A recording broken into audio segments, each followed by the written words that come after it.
Sa gitna nitong mga langit na dagat, hinihiling ko ngayon na takpan mo ang bundok na ito. Nakikita ko ang isang kastilyo sa umaga.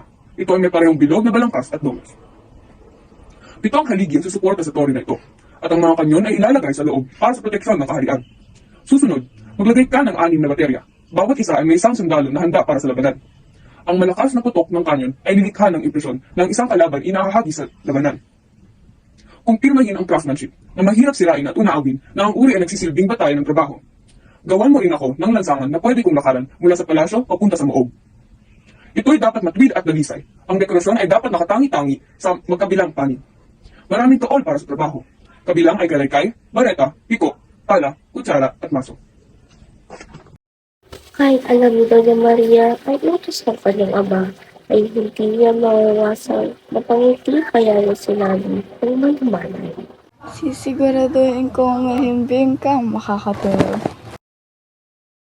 Bukas din ay magigising lang. Yaring-yaring walang kulang. Ito buong kaharian. Mama, manghapag natanghal.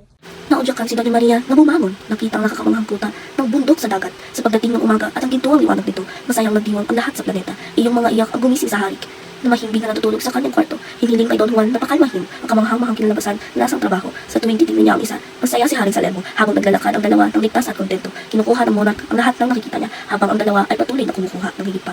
Bakit hindi masaya tungkol dito? Ginawa ang lahat para hindi magsawa ito.